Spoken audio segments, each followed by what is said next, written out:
કે ધારો કે તમે બસ સ્ટેન્ડે જવાના હો અને કોઈ તમારી જોડે આવવાનું હોય અને તમે એમ કહી દો કે 8 વાગે હું અહીંયા હોઈશ એટલે તમે ત્યાં પહોંચી જજો એમ. હવે એને આપણે 8 વાગે કીધું હોય ને 8:05 થાય તો આપણે તો ત્યાં ઊભા એની પ્રતીક્ષા કરીએ છીએ, પણ એ હજી આવ્યું નથી. બરાબર, એટલે હવે આવ્યું નથી એ વખતે આપણે એની રાહ જોઈએ છે. તે વખતે એ આવતું નથી તો અંદર તમને ખ્યાલ છે કે કેટલો ઉદ્વેગ થઈ જાય, પછી એના વિશે બબડાટ શરૂ થઈ જાય, અધૂરપ આવી જાય, ક્રોધ આવી જાય, એ બધું થાય ને આપણને. એટલે એમ કહે છે કે આ યાત્રા છે એની અંદર પ્રતીક્ષા તો કરવી પડે આપણને. આપણે એમ કહે કે અત્યારે એ આત્માનું પ્રકાશ છે આપણા અંતઃકરણમાં થઈ જાય તો એમ ન થાય, કારણ કે એના આડે જે આવરણો હોય એ પૂરા હટે નહીં તો કેવી રીતે થઈ જાય. એટલે ત્યાં પ્રતીક્ષા તો કરવી પડશે. બરાબર, પ્રતીક્ષાનો અર્થ છે કે જેવી રીતે સૂર્ય હોય અને સૂર્યને આડે વાદળ હોય તો એને વાદળને ખસેડવા માટે આપણે કાંઈ કરી શકીએ એમ નથી, પણ આપણે ખાલી પ્રતીક્ષા જ કરવાની છે કે વાદળ હટશે એટલે સૂર્યનું કિરણ આપણી સન્મુખ થઈ જશે. બરાબર, એવી જ રીતે અહીંયા સતત હરપલ હરક્ષણ આપણું આંતરનિરીક્ષણ રાખવું પડે. અચાનક એ પ્રકાશ આવશે, એ પ્રકાશનો સમય નથી. એમ ન કહી શકીએ કે 5 વર્ષમાં, 2 વર્ષમાં, 1 વર્ષમાં, આજે, એવું કાંઈ ન કહેવાય. આની સાથે સમયનો કોઈ સંબંધ નથી. બરાબર, પણ અચાનક એવી ઘટના ઘટશે કે જેની અંદર આવરણ હટી જશે અને એ પ્રકાશી જશે. બરાબર, એટલે અહીંયા એમ કહે છે કે પ્રતીક્ષા છે ને એ બહુ અઘરી છે આપણા માટે, કારણ કે આપણો સ્વભાવ એવો છે કે જે કંઈ આપણે કરીએ ને એની અંદર આપણને તાત્કાલિક ફળ જોઈએ છે. ફળ તાત્કાલિક જોઈએ છે, અને ફળમાં જો મોડું થાય ને તો જીવ ચલાવતો નથી. બરાબર, એટલે એક રીતે ભવિષ્ય એ દ્રષ્ટિકોણે કીધું કે પ્રતીક્ષા આપણે એટલા માટે કરીએ છીએ કે અત્યારે એ છે નહીં, પ્રગટ નથી એમ, એટલે ભવિષ્ય. પણ હકીકતની અંદર આની અંદર કાળ નથી આવતો. બરાબર, એટલે પ્રતીક્ષા એટલે રાહ જોવી, ધૈર્ય સાથે એની રાહ જોવી એમ. એમાં અધૈર્ય ન ચાલે, ઉત્પાત ના ચાલે. આની અંદર તો ધૈર્ય જોઈએ ને જોઈએ. બરાબર, એટલે પ્રતીક્ષાનો અર્થ છે રાહ જોવી. અને એ પ્રતીક્ષા વખતે, રાહ જોતી વખતે આપણા મનનો સ્વભાવ કેવો હોય છે કે એ ધૈર્ય ધરી શકતો નથી. ત્યાં એને ઉત્પાત થાય છે, એને ક્રોધ આવે છે, એને ધૃણા થઈ જાય છે, અધીરાઈ એટલી બધી આવી જાય છે કે ઘણી વખત આપણે જો નિરીક્ષણ કરીએ ને તો આપણને એમ થાય કે આપણું બીપી બ્લાસ્ટ કરશે. એટલે હદ સુધી એવા વ્યક્તિઓ હોય એને એટલો ઉત્પાત થઈ જાય એમ.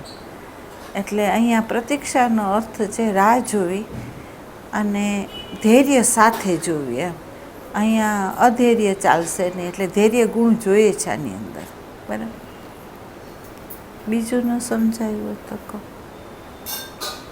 પરિસ્થિતિઓ આવે પણ એમાં તટસ્થ રહીને અહંકારને જોવા જતી પહેલા અહંકાર ઉભો થઈ જાય, પછી આત્મનિરીક્ષણ તો બાજુ કરવું. એટલે એમ પ્રશ્ન છે કે કોઈ પણ પ્રસંગ આવે તો પ્રસંગ વખતે અહંકાર કૂદી પડે. બરાબર, અને વર્તમાન તો બાજુ પર રહી જાય ને. તો તમને અહીંયા વારંવાર કહેવામાં આવ્યું છે કે અહીંયા એક દિવસનો પુરુષાર્થ કામ ના આપે, અહીંયા લાંબો અભ્યાસ જોઈએ છે. બરાબર, એટલે એમ કે રેસમાં ઘોડાને દોડાવવો હોય તો એની પ્રેક્ટિસ જોઈએ. બરાબર, ક્રિકેટવાળાને રમવું હોય ને વર્લ્ડ કપ લાવવો હોય તો એ લોકોએ પ્રેક્ટિસ કરે છે. તો અહીંયા તો આપણને પ્રસંગ વખતે આપણી સભાનતા રહે એના માટે અભ્યાસ જોઈએ છે. એટલે તમને લોકોને વારંવાર મારે કહેવાનું છે કે ભાઈ દિવસની અંદર જ્યારે સમય આવે ને ત્યારે તમે તમારી જાત સાથે બેસવાનું કરો. જ્યારે તમને 5 મિનિટ મળે ને તો 5 મિનિટે અંદર આવો, એમ એને ખોવો નહીં, બરાબર. એ 5 મિનિટમાં તમારી જાત તમને બતાવશે બધું, એમ ઘણું બધું એ રહસ્ય ખોલશે. અને જો એ રહસ્ય દેખાય તો તમને ખબર પડે કે ભાઈ અમારે કેવી રીતે ક્યાં કામ કરવાનું છે, કેટલા ઉત્પાદો છે એનું તમને ખબર પડે, બરાબર. અને નહીં તો તમે એમ કહો કે આમ આપણે બહિરંગ આપણી ચિત્તવૃત્તિને ભટકાવી રહ્યા છે, બીજી વાતોમાં વહી રહ્યા છે, અને આપણે એમ કહીએ કે ભાઈ અત્યારે કોઈ પ્રસંગ ઘડ્યો તો મને ક્રોધ આવી ગયો અને હવે પછી ખબર પડી કે હું વર્તમાન ચૂકી ગઈ. ભાઈ તું વર્તમાનમાં હતી જ નહીં. તારે જે સાધનનો ઉપયોગ કરવાનો છે સાધન તો બહાર છે. હવે ઘરે આવે તો કામ કરે ને, તો ઘરે તો આવતા એને વાર લાગે, બરાબર. એટલે એક વસ્તુનું ધ્યાન દેવાનું, મૂળ જે છે ને એકાગ્રતાનો જે પાયો છે એ જ્યાં સુધી તમે મજબૂત ના કરો ત્યાં સુધી આગળ જે ચાલવું છે ને એ નહીં ચાલી શકાય, બરાબર. એકાગ્રતા એટલા માટે હું કહું છું કે બાહ્ય જેની સાથે શબ્દ, સ્પર્શ, રૂપ, રસ, ગંધની સાથે આપણે જોડાયેલા છે એ એક ઝાટકે ત્યાંથી નિવૃત્ત નહીં થાય. એના માટે આપણે અભ્યાસ કરવો પડે. ધારો કે કોઈ વ્યક્તિને ચાની હેબિટ હોય અને તમે એમ કહો કે આજે ને આજે છોડી દો, તો એ એમ ન છોડી શકે. એ 4 વખત પીતો હોય તો એ 3 વખત પીએ, 3 વખત પીતો હોય પછી 2 વખત પીએ, 2 વખત પીતો હોય પછી 1 વખત પીએ અને પછી છોડે, બરાબર. જેટલી હેબિટ આપણી વધી ગઈ છે એટલી છોડવા માટે આપણને એટલો પ્રયાસ કરવો પડે છે, બરાબર. તો અહીંયા 4 કોર વિખરાયેલી વૃત્તિઓ છે. અને હવે તમે એમ કહો કે ભાઈ આ પ્રસંગ બન્યો ને અત્યારે અહીંયા ઊભી કેમ ન રહી, બરાબર. આપણો અહંકાર કૂદી કેમ બળબડે, એને કૂદવાનો તો સ્વભાવ છે, કારણ કે એનો ખોરાક છે એ વસ્તુનો એનો ખોરાક છે. એટલે જ્યાં એને ખોરાક મળતો હોય ને અહીંયા એ ફૂલે ફાલે, બરાબર. અને જેમ તમને એમ કહે ને ભૂખો માણસ હોય ને એને ખાવાનું સામે મૂકો એટલે તૂટી પડે, બરાબર. તો અહંકાર તો આવો છે કે એનો ખોરાક મળે છે, એ શું કરે ન તૂટે, એમ તો તૂટી પડે, બરાબર. પણ આને બ્રેક મારવી છે તો આપણી આગળ એ ચાવી હોવી જોઈએ. અને ત્યારે હોય કે તમે અભ્યાસ કર્યો હોય તો જ. અને એક વસ્તુ સમજી લેજો, બુદ્ધિ ગમે એટલું સૂક્ષ્મમાં અતિ સૂક્ષ્મ સમજે ને અને અભિવ્યક્ત કરે ને તોય એનો ગર્વ લેવા જેવો નથી. કેમ? ગર્વ ત્યારે લેજો કે તમે એમાં હાલો અને પગ મૂકો અને પછી તમે જ ચાવી ખોલવાની કળા તમારી આગળ આવી જાય ને પછી તમે એમ કહેજો કે હવે હું શીખી. તે પહેલાં નહીં, તે પહેલાં. અને બીજું એક છે, તે પહેલાં તો નહીં, તે પહેલાં તમે સંતોષે ન લો કે હવે અમારે કાંઈ કરવાનું નથી, એમ સંતોષ નહીં લો. તમારે ઘણું બધું કરવાનું છે, અંદરનું આખું માળખું ખાલી કરવાનું છે, અને અંદર કેટલુંય પડ્યું છે આપણને ખબર જ નથી. મોટા જે ફળો છે એ દેખાય છે, સૂક્ષ્મમાં અતિ સૂક્ષ્મ બીજ રૂપે અંદર પડેલું છે એ તો હજી વાર છે નીકળવાનું, બરાબર. તો એ સમયે પ્રસંગે નીકળે છે. અને જ્યારે નીકળે છે ને ત્યારે તમને ખબર પડે કે અહીંયા મારો કંટ્રોલ નથી. અને હું માનતી હતી કે આનો મને કોઈ પેલું નથી, એમ હું માનતી હતી, એમ બરાબર.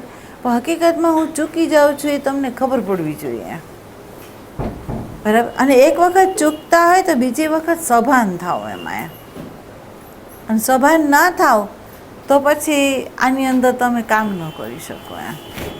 એટલે એક વસ્તુનો એમ કહે છે કે જેણે નિરીક્ષણ કર્યું ને, જેણે સાચું નિરીક્ષણ કર્યું છે ને એની અંદર વિષાદ વ્યાપી જાય છે, એની અંદર પીડા વ્યાપી જાય છે. પણ જો એ પીડાને વિષાદ ન વ્યાપતો હોય ને તો સમજી લેવાનું કે આપણે હજી અધ્યાત્મમાં પ્રવેશ નથી કરતા, કારણ કે આપણે રહી શકીએ એમ નથી. જોઈએ ને તો રહી શકીએ એમ નથી, એમ. એટલે નિરીક્ષણનો અભાવ છે, પરમાત્મા પ્રત્યેનો પ્રેમનો અભાવ છે, એ આપણને ખબર પડે છે, બરાબર. અને આની અંદર શું થાય કે આ રસ્તે તમે જ્યારે ચાલતા હોય ને તો કેર એ કરવાની છે કે તમારો સમય જે નિવૃત્તનો છે એનો તમે ઉપયોગ ક્યાં કરો છો. બસ અહીંયા કોઈ વ્યક્તિ એમ નથી કહેતી કે તમે ઘર છોડી દો, તમે ધંધો છોડી દો, તમે વ્યવહાર છોડી દો, એમ નથી કહેવામાં. અહીંયા શું કહેવામાં આવે છે કે તમારો વ્યવહાર સુવ્યવસ્થિત કરો, તમારો ધંધો સુવ્યવસ્થિત કરો, પણ એવી રીતે કરો કે જેમાં તમારા સ્વરૂપનું જે ભાન છે ને એ રાખીને કરવાનું છે. એમાં બેહોશ થઈને નથી કરવાનું. બરાબર? તમે બેહોશ થાવ છો તો ઘૂમરી તમને લઈ લે છે આમ, પણ તમે હોશમાં હોય તો તમને ઘૂમરી નથી લેતી. બરાબર? તો હોશમાં અહીંયા રહેવાનું કહેવામાં આવે છે. બરાબર? હવે તમે ત્યાં હોશમાં ન રહો ને આમ સહેજે આમ વયા જાઓ તો શું થાય? બરાબર? બીજું એક છે કે એમ એક ગુરુએ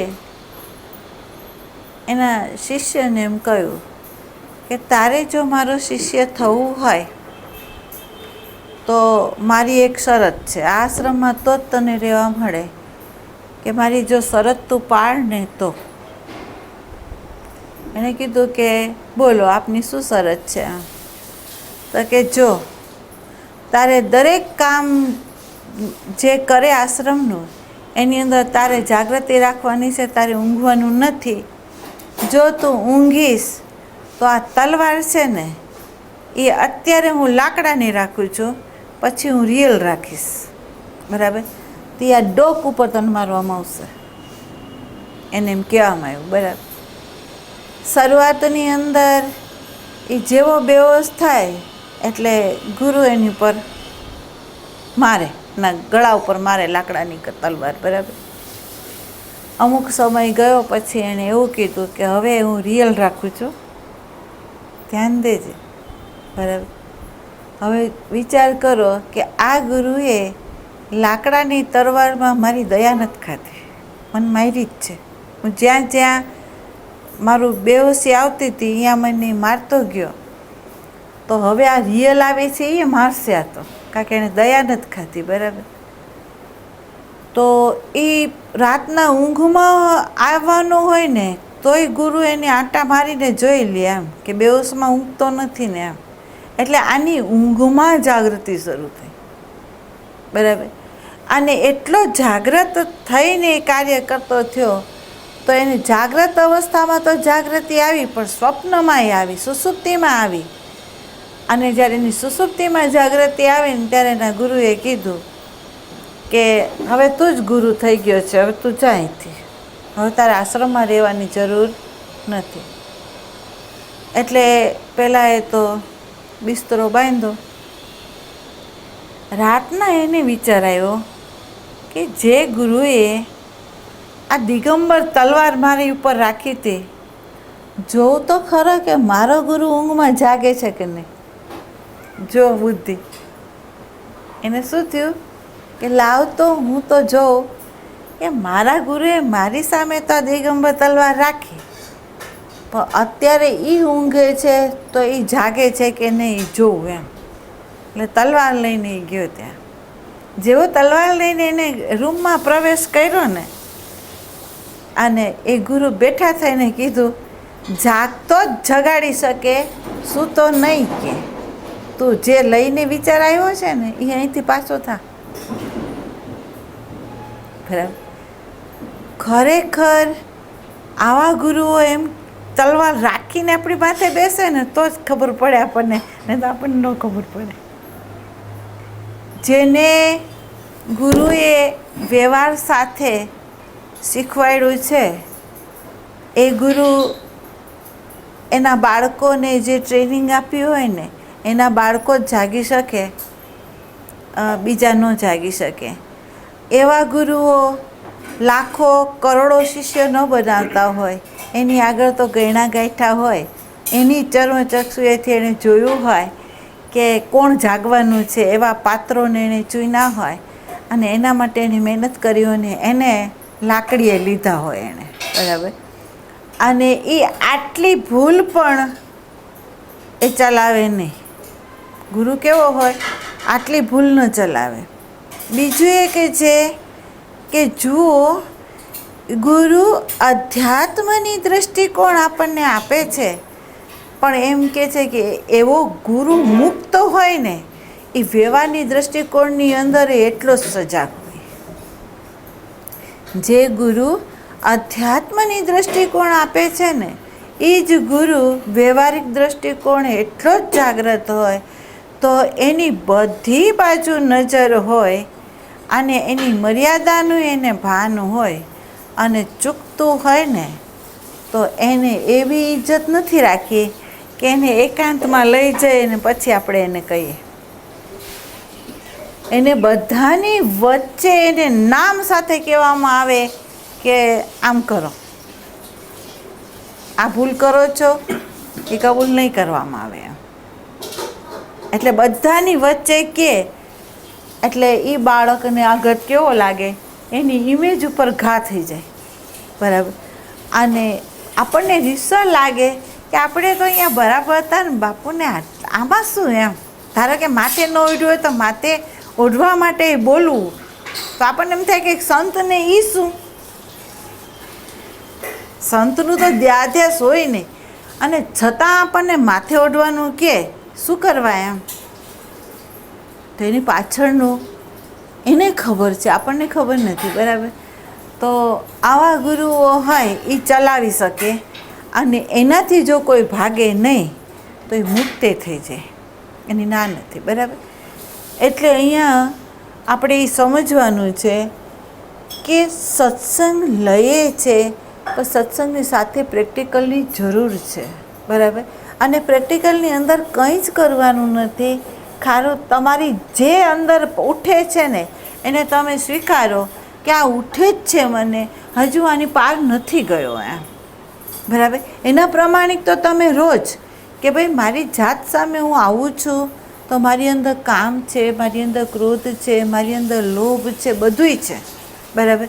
અને આને હું જો ન સ્વીકારું અને દાંભિક મોરાને પકડીને હું જો હાલું અને હું લોકોને છેતરી શકીશ પણ હું મારા આત્માને નહીં છેતરી શકું. એટલે અહીંયા પ્રમાણિક રહેવાનું છે. બરાબર. અને એ પ્રમાણિક જો તમે રહ્યો અને પ્રેક્ટિકલની અંદર જીવન જીવતા શીખો તો જ આ કામ થશે, બાકી નહીં થાય. ગોડાઉન ભરાશે આ મગજનું, પણ ખરેખર અંદર આમૂલ પરિવર્તન જે આપણી અંદર આવવું જોઈએ એ નહીં આવે. બીજું, સદગુરુ મુખે જો કોઈ વ્યક્તિ ગઈ હોય તો એને એક લક્ષ્ય એવું હોવું જોઈએ કે અત્યારે મારો ગુરુ છે, અત્યારે મારો ગુરુ છે. જ્યાં સુધી મને ચાવી ખોલતા નથી આવડતું તો ત્યાં સુધી મારે મારા ગુરુની હાજરીમાં જ પુરુષાર્થ કરી લેવો જોઈએ. બરાબર. કારણ કે પ્રશ્ન જ્યાં ઉઠશે તો મારી અંદર એવી શક્તિ નથી કે એ જે પ્રેરણા આપે એ હું ઝીલી શકું. બીજું, મારી આગળ એવી દૃષ્ટિ પણ નથી કે કોઈના રૂપની અંદર આવીને જો મને એ જ્ઞાન આપે તો મારો ગુરુ જ જ્ઞાન આપે છે એ હું સમજી નહીં શકું, કારણ કે આ મારો સંશય જ થવાનો છે, કારણ કે મારી દૃષ્ટિની અંદર વિભાજન છે. બરાબર. તો ગુરુની હયાતીની અંદર આપણો પુરુષાર્થ વધી જવો જોઈએ, અને જેટલા આપણે પ્રેક્ટિકલની અંદર આપણે હાલીએ ત્યારે એ ગુરુને જે આનંદ છે, અને એ ગુરુ રાત ને દિવસ જાગીને તમારા માટે એ સંકલ્પો, એ પ્રાર્થનાઓ, એની શક્તિઓ આપણા માટે ઉપયોગ કરે છે અને આપણને આગળ લઈ જાય છે. બરાબર. એટલે આપણે કેવા છીએ કે સદગુરુ બેઠા છે, સદગુરુ આપણને સત્સંગ આપી રહ્યા છે, અને આપણે એટલી નિરાતથી, એટલી ધૈર્યતાથી છે ને બેઠા છે કે આપણે પુરુષાર્થ કરવા નથી માંગતા, પ્રેક્ટિકલમાં ઉતરવા નથી માંગતા, કારણ કે આપણે ધૈર્ય ધરીને અહીંયા બેઠા. આપણું ધૈર્ય ક્યાં નથી, સમાજની પ્રકૃતિનું ઐશ્વર્ય ન મળે ને તો કૂદાકૂદી છે, અહીંયા કૂદાકૂદી આપણી નથી. જો એક સતત રહેવું છે કે મારો ગુરુ સહી છોડે તે પહેલાં મને એણે જે પાયું છે એને અમૃત કરીને મારે એને બતાવી દેવું જોઈએ કે જેથી એ શ્વાસ છોડે ને આનંદ સાથે છોડે, એ તૃપ્તિ સાથે જોડે અને એને એમ થાય કે અહીંયા પુરુષાર્થ સાચો થઈ રહ્યો છે. આમ પણ આપણને તો ફિકર નથી, ખરેખર નથી. બીજું એક છે કે તમને ખ્યાલ હોય તો પરીક્ષિતે એવું શું કર્મ કર્યું કે જેથી એને 7 દિવસમાં મૃત્યુ મળ્યું? એમ કર્મ કરવામાં સજાગતા. હા, પરીક્ષિતે એવું શું કર્મ કર્યું કે જેથી એને 7 દિવસની અંદર મૃત્યુનો શ્રાપ મળ્યો? ખ્યાલ છે?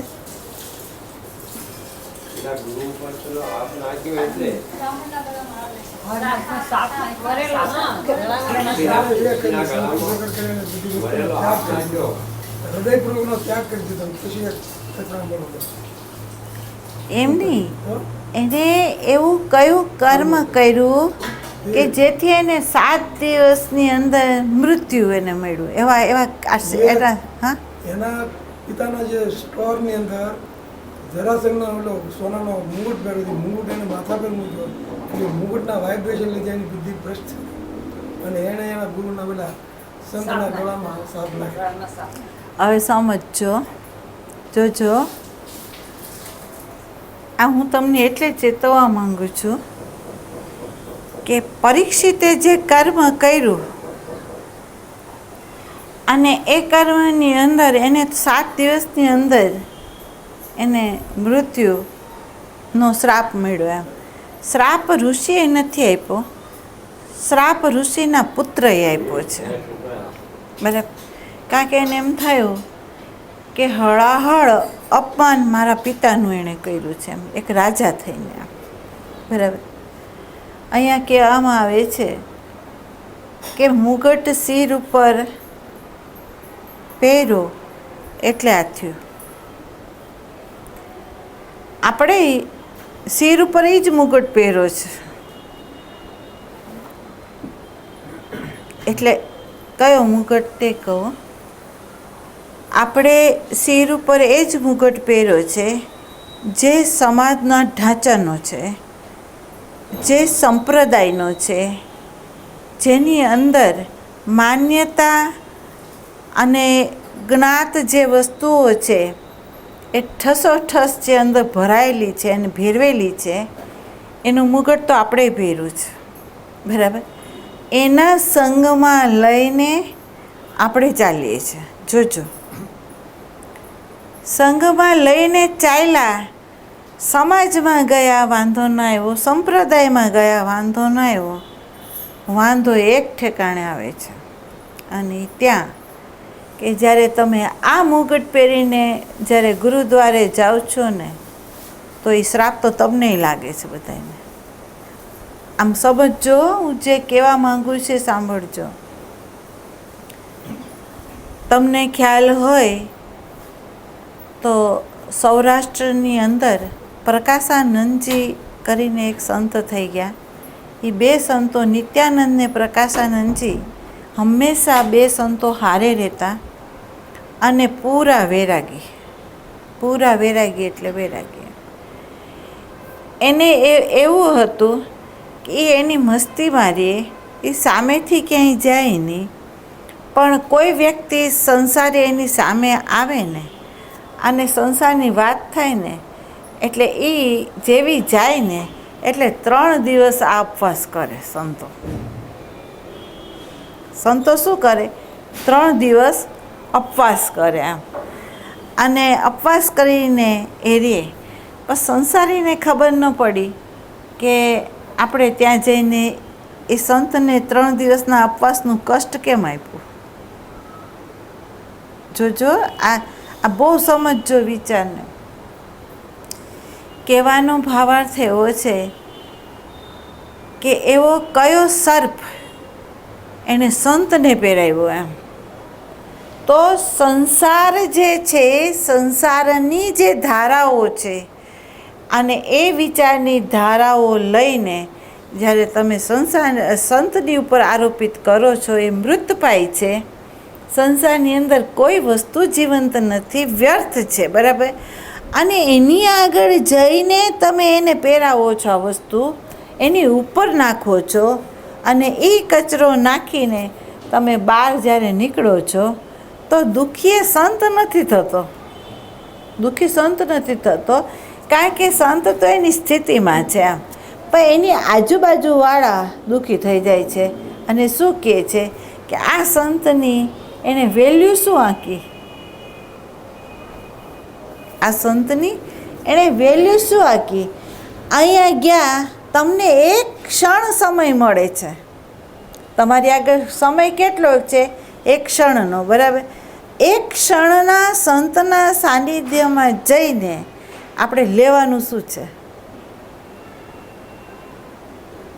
શું લેવાનું છે. તમે એક સંત આગળ ગયા તો તમને એમ થાય કે મારા માટે એક ક્ષણ જ આ સંતની સાથે મુલાકાત છે, તો હું એક ક્ષણની અંદર શું લઈ લો, તો કે ભાઈ સત્સંગ લઈ લો. મારે લેવાનો છે શું, સત્સંગ, બરાબર.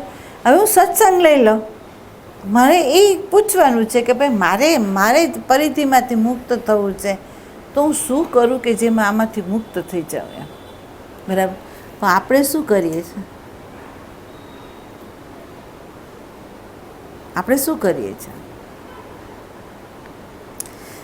આ હું એટલા માટે કહું છું કે આપણે શું કરીએ છીએ, જે કરતા હોય તમે જાણો, બરાબર.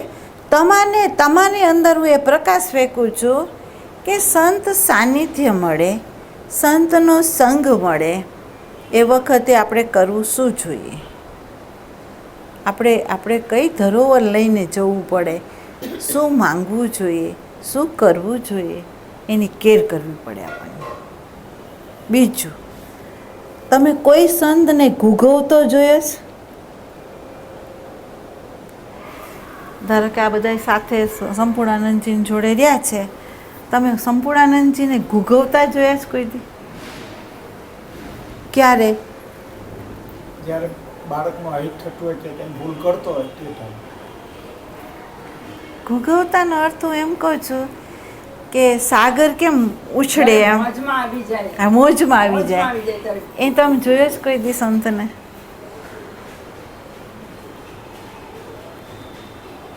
સંતને ન જોયો તો કાંઈ નહીં, તમારી અંદર જો એનર્જીનો અનુભવ કરતા હો તો, તમારા ઘરે તમે બેઠા હોય અને કોઈ હરિનો લાલ તમારા ઘરની અંદર પ્રવેશ કરે તો તમારી બોડીમાં તમે જોયું છે,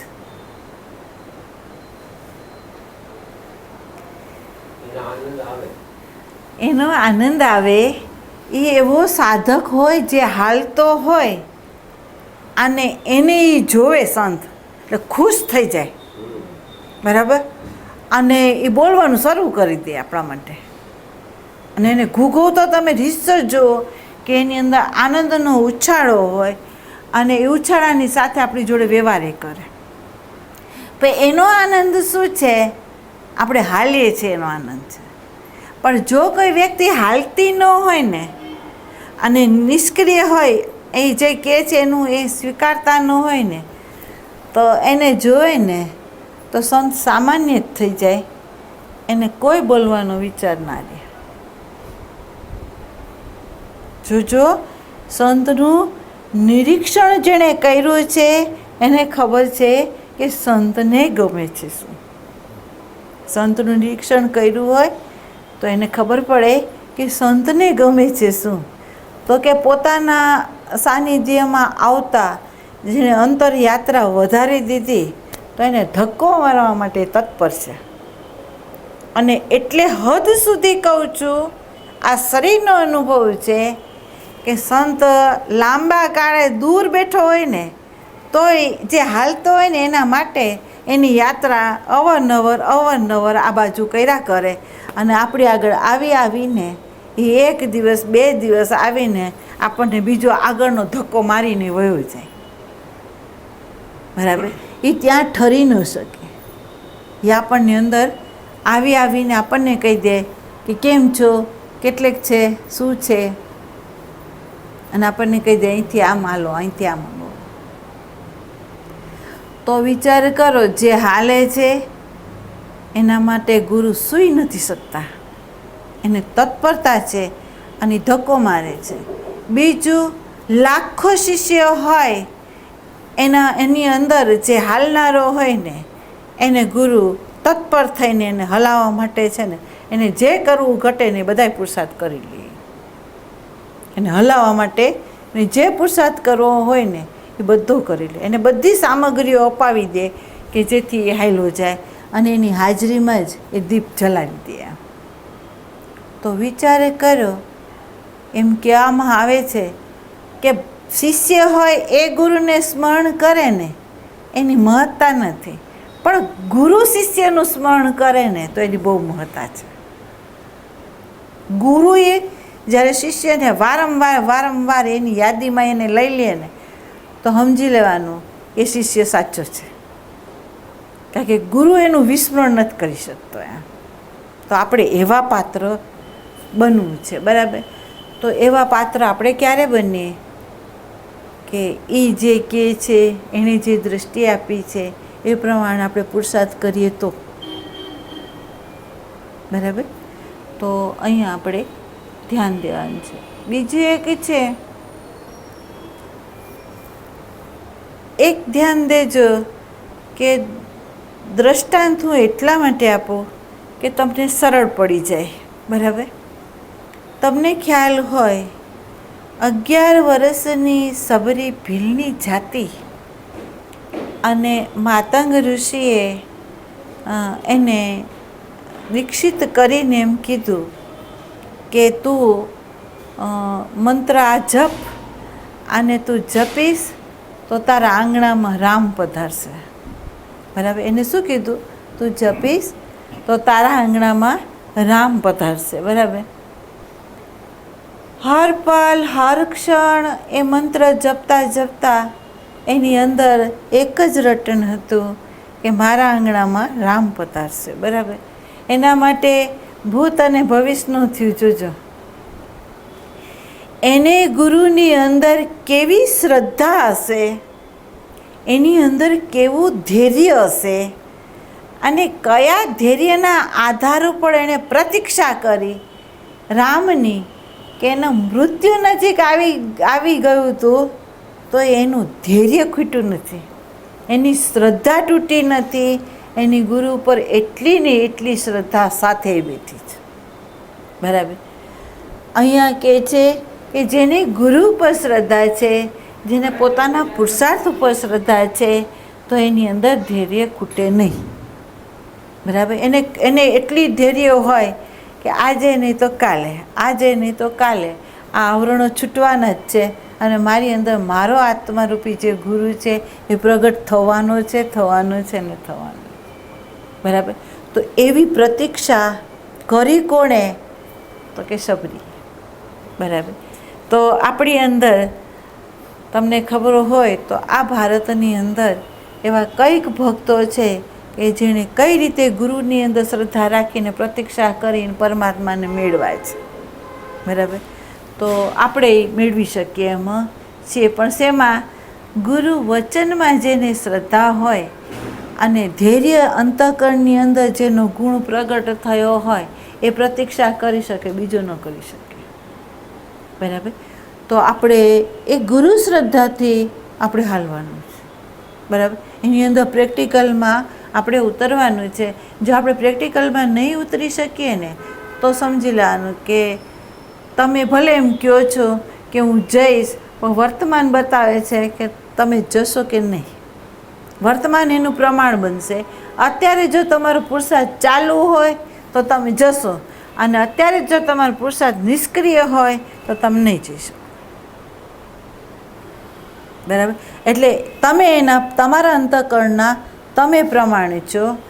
ગુરુ દ્રષ્ટિ આપે છે, ગુરુ આપણને પુરુષાર્થ કેવી રીતે કરવું એનું ભાન કરાવે છે અને હવે આપણે હાલવાનું હોય તો આપણી જો પ્યાસ હશે અને આપણને પરમાત્મા પ્રત્યે પ્રીતિ હશે તો આપણે હાલશું, અને નહીં તો પછી એક સંતોષ લઈને કદાચ અહંકારને વધારીને જ્ઞાનનો અહંકાર રાખીને કદાચ બહિરંગ પરિધિની અંદર આપણે હાલ્યા પણ જઈએ, કહેવાય નહીં, બરાબર.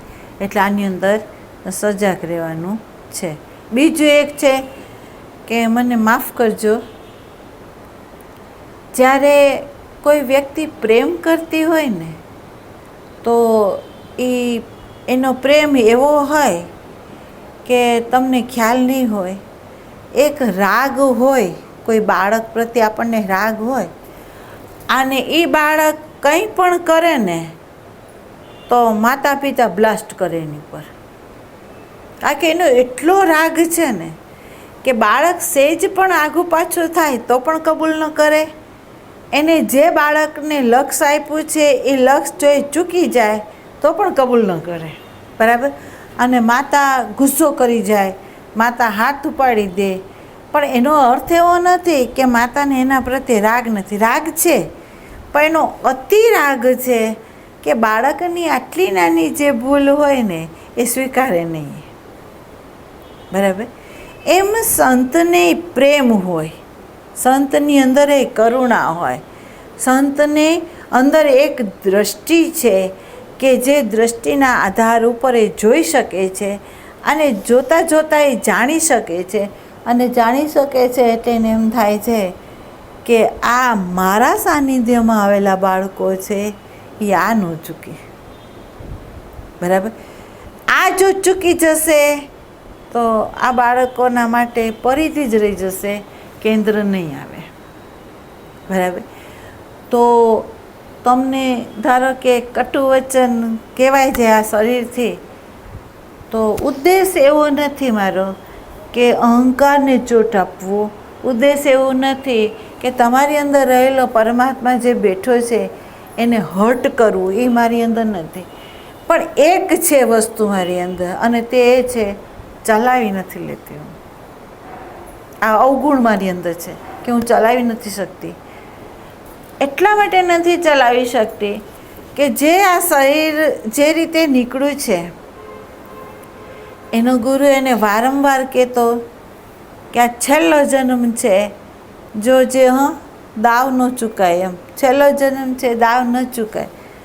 તો આપણે એના મૂલ્ય આપતા હતા અને આપણને એમ હતું કે ખરેખર આ ગુરુ આપણા માટે આ કરી રહ્યો છે અને જો આપણે ચૂકી જશું તો એનો વિશ્વાસઘાત થઈ જશે, એમ, બરાબર. અને આજે હું અહીંયા બેઠી છું, બોલું છું, બરાબર બોલું છું, એને માથે રાખીને બોલું છું.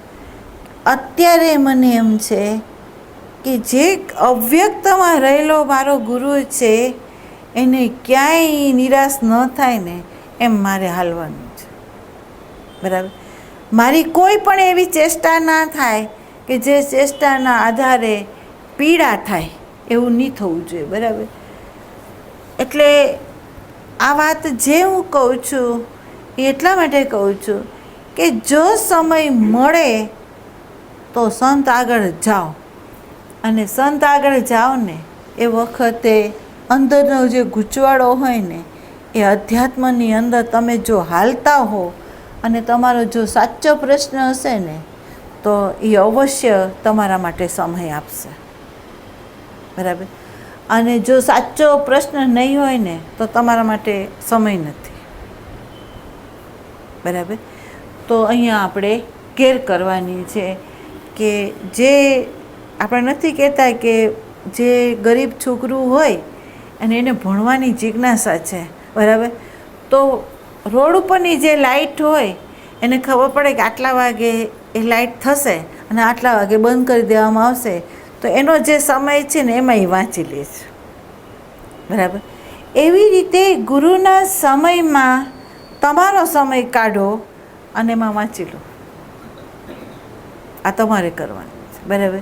એનાથી બીજી કોઈ ભૂલો તમારાથી ના થાય એની કેર કરવાની છે, બરાબર. બીજું એક છે કે આ શરીર છે સત્સંગ માટે છૂટ છે. આ શરીર જે છે એ સત્સંગ માટે છૂટ છે.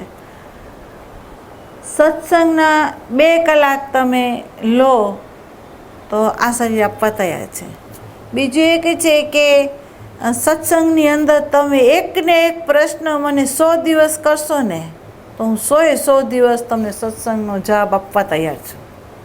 જે દી ના આપું તેથી તમે મને મારજો, પણ હું આપીશ. કેમ? મારી અંદરની જે વસ્તુ છે એવી છે કે તમને જે સમજાવવામાં આવે છે ને એને પરફેક્ટ રીતે તમે મનન કરીને એને સમજી જાઓ, એવી રીતે સમજી જાઓ કે કાલે કદાચ આ શરીર ન હોય ને તો તમારી આગળ ચાવી હોવી જોઈએ કે તમે ગીતા લો તોય ભલે, તમે રામાયણ લો તોય ભલે, તમે મહાભારત લો તોય ભલે, તમે ઉપનિષદ લો તો ભલે, પણ અહીંયાથી તમે જે સત્સંગ લો છો ને એ સત્સંગ એવો છે કે તમે 3ના વિભાજન કરીને તમે એમાંથી અર્થને કાઢી શકો એમ છો, એનો અર્ક શું છે એ સમજી શકો એમ છો, અને એનો સંકેત ક્યાં છે ને એની ઉપર તમારી નજર જાય એમ છે, અને તમે સંકેતને ધારણ કરીને બાકી બધું છોડી શકો એમ છો. આ સત્સંગ એવો ચાલે છે, બરાબર. તો આ સત્સંગને વ્યર્થ નહીં કરી નાખતા, એને કૂચો ન કરી નાખતા, પણ સત્સંગને જીવનમાં ઉતારી લેજો, મનન કરી લેજો, અને મનન કર્યા પછી તમે જુઓ આ સારી ચેલેન્જ ફેંકે છે કે જો તમે પ્રેક્ટિકલની અંદર ઉતરશો ને તો એક એક વાસનાનું બીજ છે ને એને તમને કેમ ખેરવવાની તમને આવડી જશે, કેમ ખેરવવાની એ તમને આવડી જશે. તમારે કોઈ આગળ આ શીખવા નહીં જવું પડે. તમને ખબર હોય બાપ કારખાનું ખોલ્યું હોય, બાપે એની નજર એ હોય મારો દીકરો આ શીખી જાય, મારો દીકરો જ આ શીખી જાય, મારો દીકરો બીજાના આધારમાં ના રહે, બરાબર. એ એનો અંદરનો સંકલ્પ હોય છે.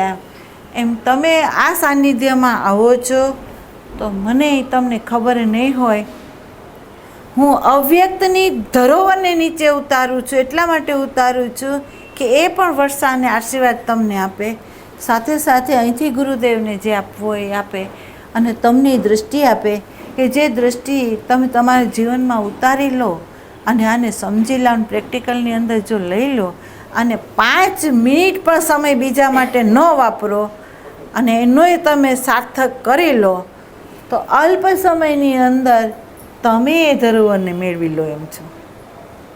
આ હકીકત છે, આ કાંઈ પેલી નથી વાતો, અને સમજશો તો ઘણું બધું છે, બરાબર. એટલે સમજવાની કોશિશ કરજો, કોઈ ખોટું ન લગાડતા. નટુભાઈ હું તમને છે જ નહીં. અમારા અહંકારને ઘા કરો ઉલટું અમારું તો એવું કેવું છે. એટલે છે ને અત્યાર સુધી આમાં ઘણા બધા બહેનો છે જે જૂના છે, બરાબર. તમને ખ્યાલ હોય તમે આટલા વખતથી આવો છો, મેં તમને કોઈને પૂછ્યું નથી તમારું નામ શું છે, મેં એ પણ નથી પૂછ્યું તમે રહ્યો છો ક્યાં, મેં એમ નથી પૂછ્યું કે તમારા છોકરા છે અહીંયા કેટલા છે.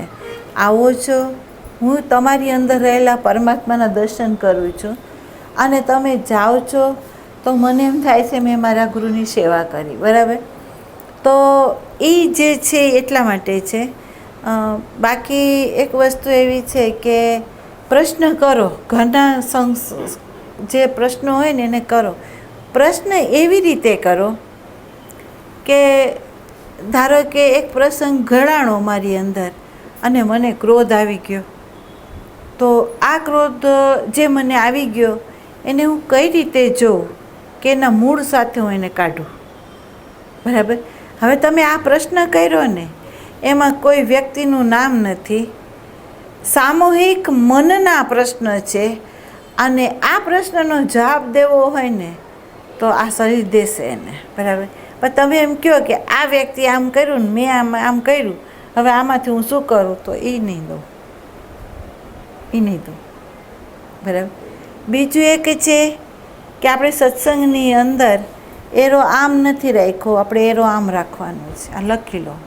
બીજું તમને એક વખત મેં કહ્યું હતું, તમારો વ્યવહાર જો કાચો રહેશે ને તો ઘરની કોઈ વ્યક્તિને સત્સંગમાં આવવાનું મન નહીં થાય. આ લખી લેજો શબ્દ. તમારો વ્યવહાર કાચો જો રહેશે તો આ સત્સંગનું મૂલ્ય નહીં રહે. એ લોકો એમ કહેશે તમે જ્યાં જાઓ છો ને ત્યાં તમે શું લઈને આવો છો, તમને તો ગાળ આપશે, પણ પેલો નિર્દોષ છે એને ગાળ આપશે, નિર્દોષ છે ને એને ગાળ આપશે. તો આપણે એવું કામ કરવું છે કે આપણે જે સત્સંગ લઈએ છીએ ને, તો આપણે ઘરે જઈને આપણો જે મૂળભૂત સ્વભાવ છે એને ફેરવવાનો છે, અને જે દ્રષ્ટિ આપી છે કે આપણી અંદરથી જે નીકળે છે ને એને કાઢી નાખવાનું છે. આપણે કોઈની ફરિયાદ નથી કરવી. આપણી ફરિયાદ આપણા અહંકારની છે. આપણી કોની ફરિયાદ છે? આપણા અહંકારની, બરાબર. અને આ અહંકારની અંદર કંઈ પણ વસ્તુ આવે ને એને બિલકુલ ચલાવો નહીં તમે. એને માફ ના કરો. એને માફ કરવાની જરૂર જ નથી, કારણ કે એની સામે જ આપણે ઊભા છીએ. એ જ દોષારોપણવાળો છે, બીજો કોઈ વ્યક્તિ દોષવાળી છે જ નહીં, બરાબર. અને જે કંઈ વ્યક્તિ સામે આવી અને એણે કાંઈક આપણી જોડે વ્યવહાર કર્યો અને આપણી અંદરથી કોઈક અંકુર ફૂટ્યું, તો એને સદગુરુ માનો. કેમ? આ અંકુર એણે આપણે પુરુષાર્થ નથી કર્યો, એના વ્યવહારથી અંકુર ફૂટી ગયું. હવે અંકુર ફૂટી ગયું તો હવે આપણે એને નિરીક્ષણ કરવાનું છે, અને એને એ ગુરુને માનીને આપણે એને વંદન કરીને આપણે આની કાઢી આપ્યું છે ને, તો હવે એને મૂળમાંથી કાઢી નાખો, એના કારણે શોધી કાઢો, બરાબર. તો એને કારણથી તમે શોધીને જ્યારે બહાર ફેંકી દો ને, તો પહેલાં એ આપણને એ બીજ કાઢવાનો મોકો આપી દીધો. બીજું એ કે છે, ઘરડા લોકો બોલતા હોય કે બેટા દુઃખ આવે ને તો તારી અંદર રહેલી ગુપ્ત જે શક્તિ છે ને એ બહાર નીકળે છે. જો દુઃખ ના આવે તો શક્તિ એમને એમ પડી રહે, પણ જો દુઃખ આવે તો અંદરની જે શક્તિ આપણી અંદર છુપાયેલી પડી છે, આપણને ખબર નથી કે આપણી અંદર કેટલી કેપેસિટી છે સહન કરવાની, પણ એ જ્યારે બહાર નીકળે ને ત્યારે આપણને ખબર પડે કે આપણી અંદર આટલી કેપેસિટી છે, બરાબર.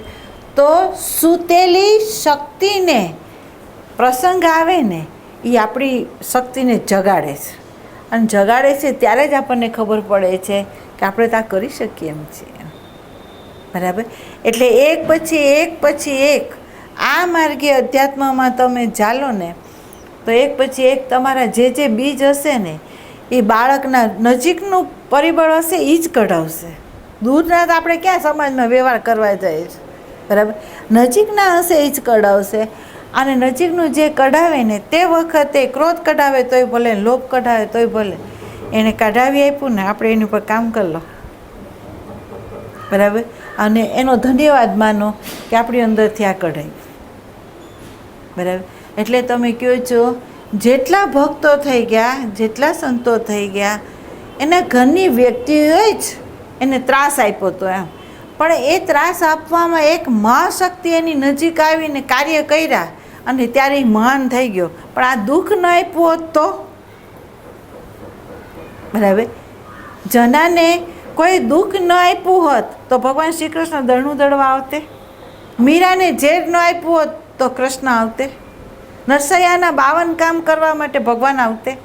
સમાજે દુઃખ આપ્યું એટલે આવ્યું, બરાબર. આપણી સન્મુખ આપણો પરમાત્મા ક્યારે આવશે? આપણે જેને ભજીએ છીએ એને મોકો જોઈએ છે, અને એ મોકો ક્યારે હોય કે આવી પીડાની જે પરિસ્થિતિ હોય તો આપણી પીડાને એ જીરવી નથી શકતો, એ ઉતરી જાય છે, બરાબર. તો દુઃખ છે એ આપણા અંતરાત્માને જગાડવા માટે આવેલું છે, બરાબર. અને એને દુઃખને દુઃખ ના માનો, એ વૈરાગની પાંખ આપણને જોડાવી રહ્યું છે. એટલે સંતો કહે છે કે વ્યવહારના સાનિધ્યમાં રહો, અને એના સાનિધ્યમાં તમે જેટલા રહેશો એ જ વ્યક્તિ આપણા અંદરના રહેલા બીજોને બતાવશે, અને એ જ અંકુર બતાવીને આપણને ફોડાવીને કહેશે કે તારી અંદર કામ છે, તારી અંદર ક્રોધ છે, તારી અંદર લોભ છે, તારી અંદર મોહ છે, તું જો, બરાબર. અને એ જોતી વખતે આપણને ખાલી જોવાનું છે, અસંગ થવાનું છે, નિષ્ક્રિય થવાનું છે, અને એના કારણ સાથે એને શોધી કાઢવાનું છે, એનું કારણ શું છે આપણી અંદર, બરાબર. તો અહીંયા આપણે ઊભું રહેવાનું છે, એ ધ્યાન દેજો. એટલે આટલી કેર રાખજો કે સંતો આગળ જાઓ તો આ માટે, બીજા માટે નહીં, બરાબર. જે વિષય છે પ્રતીક્ષાનો છે, કે પ્રતીક્ષા જે છે એ આમ મન કરી શકતું નથી. મન કારણ કે એને પ્રતીક્ષામાં વર્તમાનમાં ઊભું રહેવું પડે. જે સ્થાન હોય એ સ્થાનથી ખસી ન શકે. જે સ્થાનમાં છે ત્યાંથી એ ખસી ન શકે. અને બીજું એક છે કે મૌન રહી નથી શકતો, એનો બબડાટ ચાલુ થઈ જાય છે. બરાબર, બબડાટ એટલો ચાલુ થાય છે કે ગાળાગાળી કરી લે, ક્રોધે કરી લે, આવે એટલે એની ઉપર થોડા 2-4 શબ્દ આપી દે, સંબંધ તોડી નાખવાની વાત સુધી આવી જાય, કારણ એ પ્રતીક્ષા કરી શકતું નથી.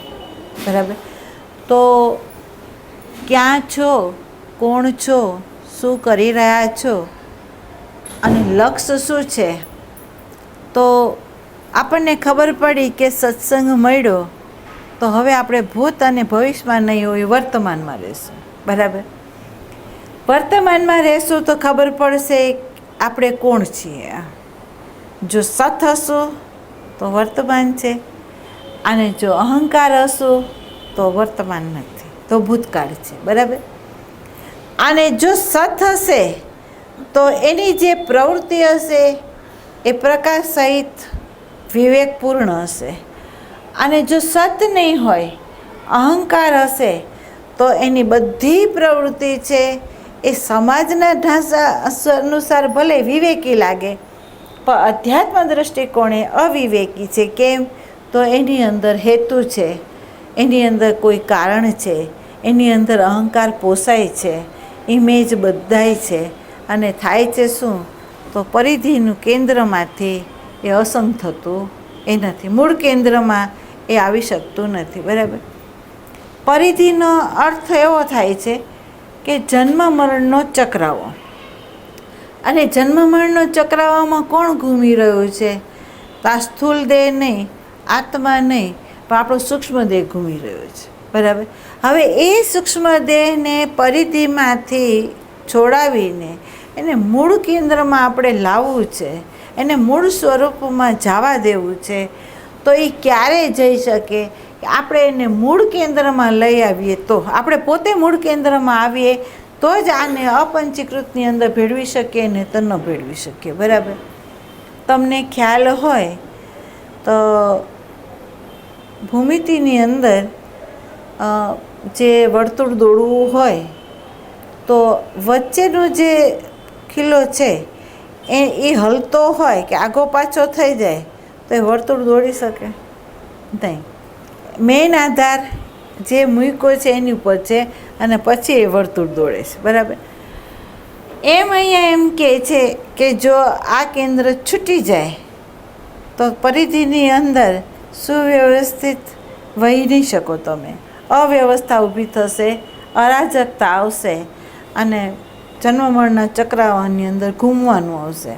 પણ જો કેન્દ્ર ઉપર સ્થિર થઈને તમે જો વર્તુળ દોડવા જશો તો પૂરેપૂરું વર્તુળ વ્યવસ્થિત રીતે તમે દોરી શકશો અને તમે ત્યાંથી નીકળી જશો. બરાબર, તો અહીંયા તમને સમજાવવામાં આવ્યું છે કે અધ્યાત્મ છે, વ્યવહાર છે. અધ્યાત્મ આપણું સ્વરૂપ છે, અને વ્યવહાર આ પરિધિની અંદર આ શરીર થકી થાય છે. અને એ શરીર થકી એ વ્યવહાર કયા આધાર ઉપર છે? તો કે પ્રારબ્ધના આધાર ઉપર છે. પ્રારબ્ધ ન હોય તો વ્યવહાર વિરમે એમ છે. બરાબર, જ્યાં સુધી પ્રારબ્ધ છે ત્યાં સુધી વ્યવહાર તો રહેવાનો, વ્યવહાર બંધ નહીં થઈ જાય. બરાબર, પણ એ વ્યવહારની અંદર મૂળ કેન્દ્રમાં આપણે આવવું છે અને એક એક બીજને ખેરવવા છે. તો અહીંયા એમ કહે છે કે આ લક્ષ્ય છે, એ લક્ષ્યની અંદર પ્રતીક્ષા જો કરવાની આવે તમને તો અંદરનું જે માળખું છે કાં તો એ સાધનામાંથી બહાર નીકળી જશે, કાં તો એ સાધનાની અંદર વયો જશે, કાં તો એનું બબડાટ શરૂ થશે. તો આપણે અહીંયા જોવાનું છે કે આપણને આપણા એક એક બીજને ખેરવવાના છે. જન્મ જન્માંતરના બીજ છે તો એને ખરતા તો વાર લાગશે, પણ એક નક્કી છે કે જો કિલો એક વજન લીધું હોય એમાં 5 કિલો ફેંકી દીધું હોય તો 5 કિલો હળવું થાય. બરાબર, એમ એક બીજ જો અંદરથી ખરી જાય તો તમે એટલા હળવા તો થશો જ. બરાબર, તો આપણે ડગલું માંડવું છે. બરાબર, માંડવું છે, પ્રતીક્ષા કરવાની છે, પણ એ પ્રતીક્ષાની અંદર આપણું ધૈર્ય જે છે એ ગુણને અપનાવવાનો છે કે આમાં ધૈર્ય ખૂટવું જોઈએ નહીં. અતિ જેમ સબરીએ ધૈર્ય રાખ્યું છે, ચાતક પક્ષી જેમ ધૈર્ય રાખે છે એમ આપણે રાખવાનું છે, બરાબર. અને એ બુંદ આજે નહીં તો કાલે અચાનક એ કિરણ આપણને આપશે અને આપણને એ કિરણ મળી જશે, બરાબર. આજે મળે એમ પણ નથી, કાલે મળે એમ પણ નથી. બને કે આ પલે પણ મળી જાય અને બને તો 10 વર્ષે પણ મળે. પણ હાયલા છો ને, તમે સંત સંગમાં આવી ગયા છો ને, તો મળશે મળશે મળશે, નક્કી છે એમ. એટલે એમ કહેવામાં આવે છે કે જે બાળકો શુભ કર્મ કરતા હોય, ઈશ્વરનું ભજન કરતા હોય, તો અહીંયા 4ની કૃપા જોઈએ છે, બરાબર. એક સ્વયંની કૃપા, બરાબર. જોજો આ સ્વયંની કૃપા વગર આ બીજા 3 જે છે ને એ તો તમને આવી તો જાય છે કૃપાના માધ્યમ દ્વારા, પણ આની કૃપા જો ન થાય ને તો આની કૃપા હોવા છતાંય તમે સ્નાન નથી કરી શકતા. શાસ્ત્રનું અધ્યયન તો અત્યારે બધે પુસ્તક તમને લાઇબ્રેરીમાંથી માંડીને સ્ટોરમાં મળી જાય એમ છે, બરાબર. અત્યારે તમારે કોઈ સંતના આશ્રમમાં જવું પડે એમ નથી, સુલભ છે. અત્યારે ચેનલો સુલભ છે, સત્સંગ સુલભ છે, DVD સુલભ છે, પણ એમ કહે છે કે સ્વયંની કૃપા પ્રથમ જોઈએ છે, બરાબર. એમ કહે છે જો આની કૃપા થઈ તમારી ઉપર, સ્વયંની કૃપા થઈ, તો તમે મંત્ર કરતા હો ને તો એ મંત્રના માધ્યમ દ્વારા ઈશ્વર જે છે ને એ કૃપા કરી દેશે. અને ઈશ્વરની કૃપા શું છે? તો આપણું માનવું એવું છે કે ઈશ્વરે કૃપા કરી તો બંગલા બંધાણા, ઈશ્વરે કૃપા કરી છોકરા થયા, ઈશ્વરે કૃપા કરી તો આપણી ઉપર એ લોકો સારી રીતે વર્તતા થઈ ગયા એમ. શાસ્ત્ર ના પાડે છે. શાસ્ત્ર કહે છે ઈશ્વર કૃપા એક જ છે. જોજો, શાસ્ત્ર એમ કહે છે ઈશ્વર કૃપા એક જ છે. શું? ઈશ્વર કૃપા જ્યારે કરે છે એના ભક્ત ઉપર, ત્યારે એને સંત આપી દે છે. ઈશ્વર કૃપા જ્યારે કરે છે ત્યારે એને શું આપી દે છે? તો કે એને સંત આપી દે છે, બરાબર. સંત મળી ગયો આપણને, અને સંત મળી ગયા પછી ધારો કે આપણને આ સત્સંગ જે મળતો હોય એ, અથવા આપણને અધ્યયન કરાવતા હોય એ, આપણને આશ્રમમાં રાખતા હોય એ, આપણને ખવડાવતા પીવડાવતા હોય એ, તો એમ કે એ સંત કૃપા છે. જોજો, સંત કૃપા શું છે એમ. તો આપણને ખવડાવે પીવડાવે, રહેવા રાખે, આપણને સત્સંગ કરાવે, એ છે? તો કે ના, સંત કૃપા પણ એ છે કે જે વ્યક્તિની પ્રથમ પોતાની કૃપાથી ઈશ્વર કૃપા થઈ, ઈશ્વરની કૃપા પણ પોતાના કૃપાના આધારે હતી, એટલે એ ઈશ્વરે સંત આપ્યો, અને અહીંયા પોતાની કૃપા ચાલુ જ છે, અને પોતાની કૃપાથી સંતના સાનિધ્યમાં આવ્યો, તો સંતના સાનિધ્યમાં આવતા સંતની કૃપા એની અંદર ઉતરી, અને એની અંદર થઈ શાસ્ત્ર કૃપા. શાસ્ત્ર ભણાવવા નથી પડ્યા સંતને, શાસ્ત્ર સ્વયં અંદરથી ખુલ્યા છે. અંદરથી જેને શાસ્ત્ર ખુલ્યા હોય અને એ અભિવ્યક્ત પરાના માધ્યમ દ્વારા જ્યારે કરતું હોય, તો સમજી લેવાનું કે એની ઉપર સંત કૃપા થઈ છે. અને એ સંત કૃપાએ આ અનંત વિશ્વની અંદર પડેલા જે શાસ્ત્રો છે એ એના હૃદયમાં ખોલી આપ્યા છે, બરાબર. આ થઈ સંત કૃપા, બરાબર. હવે તમે વિચાર કરો, ઈશ્વર કૃપા થઈ, સંત કૃપા થઈ, શાસ્ત્ર કૃપા થઈ, તો હવે એ જીવને નિર્વાણ પદ કેમ ન મળે? બરાબર. એને મળે ને મળે, બરાબર. તો હવે તમારે જોવાનું છે કે ધારો કે આ શાસ્ત્ર કૃપા, સંત કૃપા, ઈશ્વર કૃપા તમારી અંદર છે, અને જો તમારી અંદર હોય તો તમારી કૃપા છે. અને જો આ બધું હોવા છતાં અંદર જો આ ન મળ્યું હોય, તો અર્થ થયો કે કૃપા બહારની તો વરસી રહી છે, પણ તમારી કૃપા નથી, એટલે આ બધું વ્યર્થ થઈ જાય છે, એનું મૂલ્ય રહેતું નથી.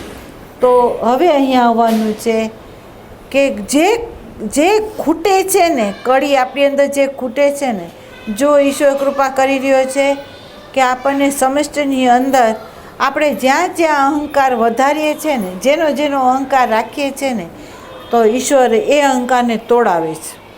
બરાબર, એ એની કૃપા છે. બીજું એક છે કે સંત આગળ જઈએ છે તો સંત પણ આપણને લૂંટવા માંગે છે. બરાબર, એ આપણી અંદર કંઈ રાખવા નથી દેવા માંગતો. બરાબર, એ આવરણ હટાવવા માંગે છે, તો એ કૃપા કરવા તત્પર થઈ ગયો છે. બરાબર, પણ આની કૃપા ન હોય તો એ શું કરે ખબર? એ આ દુઃખથી ભાગે. અહીંયા સંત જ્યારે એને દિગંબર કરવા માંગે ને તો ત્યાંથી એ ભાગે. બરાબર, અને શાસ્ત્રનું અધ્યયન કરે, પણ અધ્યયન કરીને શું કરે તો કે પોતાનો અહંકારને પોષીને એ અભિવ્યક્તમાં વયો જાય, તો અહીંથી એ ભાગી જાય. આ 3 છે એની સામે, પણ 3ની અંદરથી એ બિન પ્યાસી છે. એને એની પ્યાસ બુદ્ધિ નથી, કારણ કે એની પોતાની કૃપા નથી. બરાબર, તો અહીંયા ખૂટે છે આપણી જ પ્યાસ. જો આપણી પ્યાસ સાચી હોય તો આપણે પ્રતીક્ષા કરી જ શકવાના છે. આપણી પ્યાસ જો સાચી હોય તો આપણે પ્રતીક્ષા કરી શકવાના છે. આપણી પ્યાસ જો સાચી હશે તો હર પલ હર ક્ષણ જે અંકુર ફટે, જે તાપની અંદર આપણને નાખવામાં આવે, એમાંથી શીતળતાનો શેડો ક્યાંથી આવે છે ને એ શોધી શકશે. બરાબર, અને જો એ શોધશે તો એ શીતળ છાયામાં બેસી જશે અને આ જે તાપ છે ને એનું નિરીક્ષણ એ કરી શકશે. બરાબર, પણ એ નિરીક્ષણ ક્યારે કરે? તો એનું લક્ષ્ય બરાબર પાક્કું હોવું જોઈએ કે મારે મેળવવું છે શું. લક્ષ્ય વગર તમે આની અંદર કંઈ નહીં કરી શકો. તો લક્ષ્ય તમારું શું છે? જો તમને નિર્વાણ પદ જોઈએ છે, તમને આલોક કે પરલોક જોઈએ છે, તમને વ્યક્ત કે અવ્યક્ત પ્રકૃતિનું ઐશ્વર્ય જોઈએ છે, શું જોઈએ છે? બરાબર, તો લક્ષ્ય તમારું પહેલાં નક્કી કરો કે તમને ખરેખર શું કરવું. જો તમને નિર્વાણ પદ જોતું હોય તો એકેય પ્રસંગે કે એકેય વ્યવહારે તમે અહંકારને પોષવાનું બંધ કરી દો. જો તમને નિર્વાણ જોતું હોય તો તમારા અહંકારનો બચાવ કરવાનું બંધ કરી દેજો. અને આ અહંકાર જ્યાં તૂટતો હોય ને, એને જે તોડતો હોય ને એને પ્રણામ 100 વખત કરજો. અને આપણે એમ કહેજો કે આને તોડ્યો ને એ સારું થયું. કેમ? તો એ તોડ્યો ન હોત તો હું આને તોડી શકું એમ નથી. બરાબર, એટલે કુંતીએ માંગ્યું, જે કામ હું નથી કરી શકતી. એણે શું કીધું? જે કામ હું નથી કરી શકતી એ કામ પ્રભુ તમે કરો. બરાબર, અને બીજું એક છે કે દુઃખ અખંડ આપો. કેમ? એ દુઃખ જ સ્મરણમાં રાખે છે, હરિના સ્મરણમાં સુખ નથી રાખતું. જોજો, તમને ખ્યાલ હોય 2 પ્રકારના સાધક છે. એક સાધક જે છે કૃત્રિમ છે, એક સાધક રિયલ છે. જોજો, એક સાધક કૃત્રિમ છે, એક સાધક રિયલ છે. એક જે સાધક છે શું કરે છે? સુખ આવે છે ને, સુખ આવે છે ને ત્યારે એને એમ થાય છે કે મને મારા પરમાત્મા અહીંયા સુખ દીધું. બરાબર, તો એ સુખના ભોગની અંદર સંતોષ માનીને એની અંદર વયો જાય છે. બરાબર, અને એ જાગવાનો પુરુષાર્થ છોડી દે છે. બરાબર, હવે અહીંયા પુરુષાર્થ છોડી દે છે. જો સાચો સાધક હોય તો શું કરે? તો જેવું સુખ આવે ને એ વધારે જાગે. વધારે કેમ જાગે? આ ક્યાંક પરિબળ મને કોઈ ફંદામાં ફસાવી ન દે, કે સતત સજાગ થઈ ગયો એ. બરાબર, કારણ કે આ ચારે બાજુ લૂંટેરા ઊભા છે. ધન રૂપે રહ્યા છે, સંબંધ રૂપે રહ્યું છે, વિષય રૂપે રહ્યા છે. આ ચારે બાજુ લૂંટેરા છે. એ લૂંટેરા મને ક્યાંક લૂંટી ન લે. બરાબર, તો એવો જે સાધક છે એ સુખમાં પોતાનો પુરુષાર્થ વધારી દે છે. બરાબર, અને દુઃખમાં તો આપણને બધાને ખબર છે કે આપણો પુરુષાર્થ વધારવા માટે આપણે કાંઈ કરવાનું નથી, ઓટોમેટિક હરિનું સ્મરણ આવી જાય, કારણ કે આપણે સલામતી જોઈએ છે. બરાબર, તો સુખમાં પુરુષાર્થ ઘટી જાય છે, દુઃખમાં તો એની મેળે વધી જાય છે. તો અહીંયા જાગૃતિ સુખમાં રાખવાની. સુખ જ એવું પરિબળ છે, સુખ જ એવી ઘૂમરી છે કે જે તમને એના ઘૂમરીમાં તમને લઈ લેશે. તમને ખબરે નહીં પડે કે એણે તમને ક્યારે પકડ્યા. બરાબર. સાધક ચેતે છે ક્યાંથી તે તમને કહું. સાધક સુખનું જે પરિબળ છે એમાં ધન હોય તોય ભલે, સંબંધ હોય તોય ભલે, અનુકૂળ વાતાવરણ હોય તોય ભલે, પણ એ ચેતે છે ત્યાં એક તો સંબંધમાં ચેતે છે, એક ધનમાં ચેતે છે, વિષયોમાં ચેતે છે. ચોથું એ છે કે હું ક્યાંક એવા સ્થાન ઉપર ન ઊભો રહી જાઉં કે જેમાં મારી વાવા થાય અને એ વાવાના નશાની અંદર મારું ઐશ્વર્ય ન લૂંટાઈ જાય, મારું ઐશ્વર્ય એ ન લૂંટાઈ જાય. બીજું, એ એવી એકેય પ્રવૃત્તિ ન કરે કે જેમાં એને કોઈ ચોંટી જાય, એકેય એવી પ્રવૃત્તિ ન કરે કે જેમાં એ ચોંટી જાય. જે પ્રવૃત્તિ સમાજે સારી કીધી છે, જોજો, જે સમાજે સારી કીધી છે અધ્યાત્મમાં એને ખરાબ કીધી છે. હું શુદ્ધ અધ્યાત્મની વાત કરું છું, એની અંદર એટલી સજાગતા છે. જોજો, સમાજે કીધું ગાયને પાળો, ગાયને ખવડાવો, બરાબર, સમાજે કીધું. ધર્મએ કીધું કે તમે સેવા કરો, દાન કરો, પૂન કરો, તપ કરો, ધ્યાન કરો, એ ધર્મએ કીધું. શુદ્ધ અધ્યાત્મએ એમ કીધું એવી એકેય વૃત્તિ ઉઠવા ન દો કે જે તમારા સતને છોડીને બહાર આવે, અને બહાર આવ્યા પછી કોઈ એવી પ્રવૃત્તિ ન કરે કે જેથી સામેવાળું પરિબળ એને નડે. જોજો, એને નડે. આમ તમને ખ્યાલ હોય તો આ ભૂતને ભૂત વળગ્યું. ભૂત એવું વળગ્યું કે પ્રેમની ધારા છે એને વેવડાવવામાં વાંધો શું છે? આપણે વેવડાવો એને. પ્રેમની ધારા છે, છલકે છે, એને વાપરવામાં કંઈ ખૂટતું નથી, બરાબર, એને વેવડાવો. એને થોડા દિવસ વેવડાવ્યું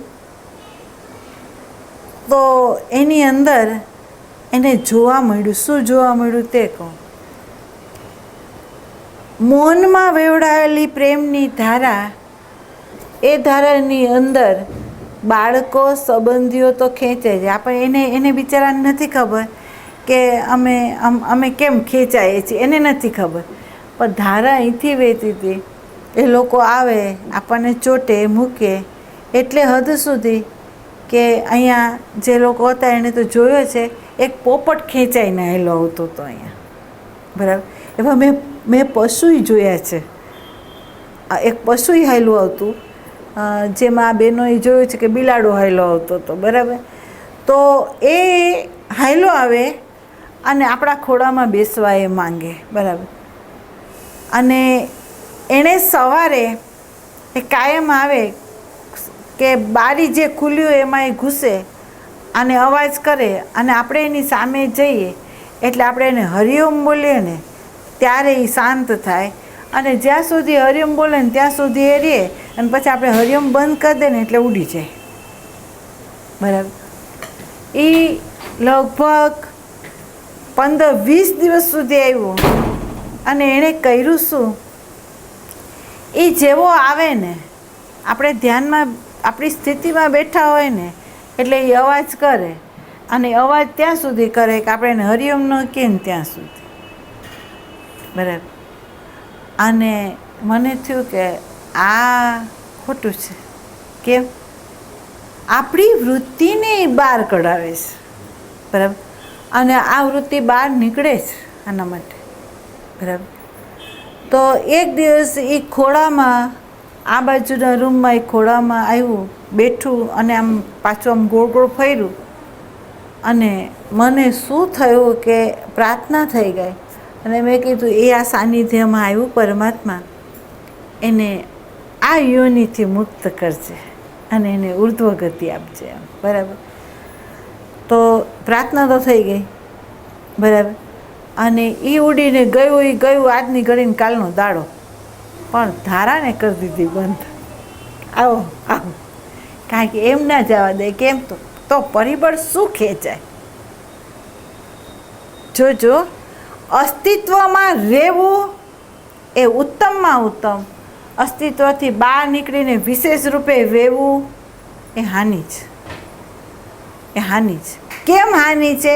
સમાજ દૃષ્ટિકોણે, ધર્મ દૃષ્ટિકોણે એ હાનિ નથી કીધી, પણ નિર્વાણ સુધી જેને જવું હોય તો એને તો એ જોવું પડે કે ગાય આપણા માટે બંધાવી ન જોઈએ, પક્ષીએ બંધાવવું ન જોઈએ. હા, એવું કરાય કે ત્રીજાના હાથમાં નાખો અને એ ત્યાં કરી આવે કે જેથી ડાયરેક્ટ આપણા સંબંધમાં એ ના આવે. ડાયરેક્ટ એ આપણા સંબંધમાં નહીં આવવું જોઈએ કે જેથી આપણને પરેશાન કરે. બરાબર? એક વસ્તુને કેટલી કેર કરવી પડે. આ એટલા માટે કીધું કે આ નાની વાત છે, પણ આ નાની વાતની અંદર સજાગ થવાની વાત છે કે જો નિર્વાણ ન લઈ આવે, એક હરણના બચ્ચાની ખાતર ભરતને 3 જન્મ જો લેવા પડ્યા ને આપણે આવી પ્રવૃત્તિમાં જો જઈએ તો આપણે કેટલા લેવા પડે? જો ઝીણી વાત આટલી છે, પણ બલિહારી ગુરુદેવની આપણને રહેવા નથી દેતો. એમાં આપણને સજાગ કરી દે છે, એટલે હદ સુધી સજાગ કે તમને ખ્યાલ હોય સંકલ્પ કોકે આપ્યો, આ શરીરે એ ઈચ્છાને વ્યક્ત કરી અને બીજે જ દિવસે સદગુરુએ આવીને એ સંકલ્પને તોડાવી નાખ્યો. અને આપણને શું કીધું કે એક વસ્તુને ધ્યાન રાખજે બેટા, કે તું એમ કહે ને કે આજે મારે ત્યાં જવું છે કે હું ત્યાં જઈશ, એમ તું કહે ને, અને રાતના તારું શરીર છૂટી જાય તો આ જે ઊભું થયેલું પરિબળ છે તને નવો જન્મ ન આપે? જોજો. તો આપણને થયું કે હા બાપુ, તો તારે કેમાં કેર કરવાની છે? આપણે કહીએ કે ભાઈ વેકેશનમાં હું હરિદ્વાર જઈશ, મારી ઈચ્છા છે. પણ વેકેશનની પહેલાં આપણી મોની ઈચ્છા ઉપર લઈ લેવાની હોય તો આપણું શું થાય? જોજો, સદગુરુ આને કહેવાય કે એનું બાળક સેજ પણ વૃત્તિને ઉઠાડે છે ને, અને સદગુરુ સજાગ કરી દે છે કે આ વૃત્તિમાં ન રહેવું, આ સંકલ્પમાં ક્યારેય ન રહેતી કે જે તને નવો જન્મ આપે. આજની ઘડીને કાલનો દાડો આપણે નક્કી કરી લીધું કે જે મનમાં આવે ને, અત્યારે પ્રેરણા અંતઃકરણથી જે થાય ને એને તાત્કાલિક પૂરી કરી દેવાની, એને કાલ ઉપર નહીં છોડવાની. એના માટે જન્મ લેવો પડે એવું શું કરવા જોઈએ આપણને? બરાબર? આટલી સજાગતા સદગુરુ શીખવાડે છે, આપણે ક્યાં છે? જોજો, ધન્ય એ જીવો છે કે જેને જીવન મુક્ત સંતો મળ્યા છે, પણ એની ધન્યતા એ ત્યારે જ કહેવાય કે એને જે સદગુરુ મળ્યા છે ને એના આદેશ અનુસાર જે ચાલી ગયા ને એ ધન્યતા. બરાબર? એણે તો આપણને બતાવી દીધું, ખુલ્લું કરીને મૂકી દીધું. હવે એણે મને કહી દીધું કે સંકલ્પ નહીં કરવાનો. હવે સંકલ્પ કરવો કે ન કરવો એ મારા હાથમાં છે. બરાબર? મારે કરવો જોઈએ કે નહીં, પણ ન કરાય. બરાબર? તો અહીંયા એ કહે છે કે આ પ્રતીક્ષા, લક્ષ્ય તમારું જે છે, તમને નિર્વાણ જો જોતું હોય તો, તમને આ લોક ને પરલોક જોતું હોય તો એના માટે વેદ ઊભું છે, આપણે કરી શકીએ એમ છે, ના નથી. અહંકારનું પોષણ જોતું હોય તો બધાય રસ્તા તમારા માટે ખુલ્લા છે, પણ નિર્વાણ જોતું હોય તો આ ધ્યાન દેવાનું છે કે આ અહંકાર ઊભોય ન થવો જોઈએ, આ અહંકાર થકી એવી પ્રવૃત્તિ ન થવી જોઈએ કે જેની અંદર કોઈ ચોટે અથવા આપણને ડિસ્ટર્બ કરે અથવા આપણી સાધનાને અટકાવી દે, એવી કોઈ પ્રવૃત્તિ નહીં જોઈએ. બરાબર? અને એ પ્રવૃત્તિથી તમે જેટલા સજાગ થાવ તો અહીંયા એમ કહે છે કે જો ધૈર્ય ગુણ હશે તો અવશ્ય આ પ્રતીક્ષા કાર્ય કરી શકશે અને તમારી અંદરનું જે બીજ છે એને ખેડવી શકશે. બરાબર? એટલે આટલું હંમેશા એક ધ્યાન દેજો, ગુરુના મૂલ્યને આંકજો, સદગુરુના મૂલ્યને આંકજો અને એટલું સમજજો કે આપણી કોઈ પ્રવૃત્તિ એવી ન થવી જોઈએ કે જે પ્રવૃત્તિની અંદર એ ચૂકાઈ જાય. બરાબર? એ સતત સ્મરણ સાથે ધૈર્ય ખોવું નહીં. આજે નહીં કાલે આપણી આગળ આ ચાવી અંદરથી પ્રગટ થવી જોઈએ. અને જો થઈ એક બીજ ખેરવતા આવડ્યું તો તમે ડગલા માંડવાના છે. બરાબર.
આશ્રમ હોય અને ગ્રસ્તાશ્રમ એ બેમાં વ્યવહારમાં ફેર છે.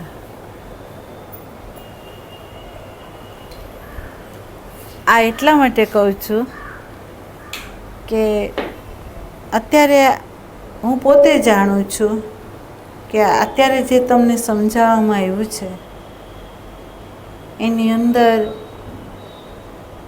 તમારી અંદર ભાવો છે, બધું છે, પણ છતાં એ ભાવ આંધળો ન હોવો જોઈએ, દેખતો હોવો જોઈએ. બરાબર.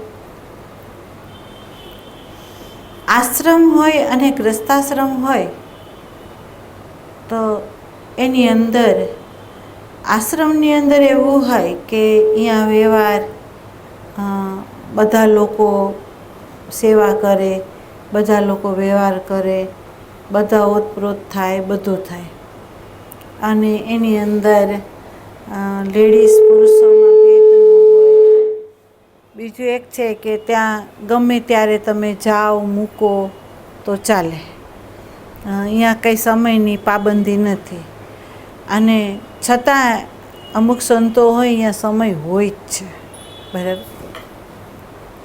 ગ્રસ્તાશ્રમની અંદર બીજા બધા લોકો હોય, છોકરા હોય, વહુઓ હોય, આવેલું કોઈ મહેમાન હોય, બધું હોય, તો ત્યાં સમયની પાબંદી. બરાબર. બીજું એક છે કે એવું કોઈ અભિવ્યક્તિ નહીં થવી જોઈએ, એવો કોઈ વ્યવહાર ન થવો જોઈએ કે જેને લીધે જે લોકો સત્સંગમાં ન હોય ને, જે સાધનામાં ન હોય ને, એ બાળકો નિરીક્ષણમાં હોય, તમને નહીં ખબર હોય. નાનું બાળક આપણા ઘરમાં રહેતું હોય ને, એ બાળક રમતું હોય, પણ રમતું હોય ને એનું નિરીક્ષણ એના પપ્પા શું કરે છે એની ઉપર હોય, એની મમ્મી શું કરે છે એની ઉપર હોય, ભાઈ શું કરે છે, દાદી શું કરે, બધા ઉપર નિરીક્ષણ હોય. બરાબર. એનું નિરીક્ષણ હોય. અને નિરીક્ષણ કરીને એ પરફેક્ટ બતાવે. કેમ? તો જે અલગ થઈ ગયો છે ને, અને બે વ્યક્તિને આપણે અસંગ થઈને જોવું હોય ને તો આપણે જોઈ શકીએ કે આ ભાઈ આ સત્સંગ લીધો પણ આ ભાઈ આમ છે ને, આને સત્સંગ લીધો પણ આની અંદર આટલો ફેર છે, એમ જોઈ શકીએ. બરાબર.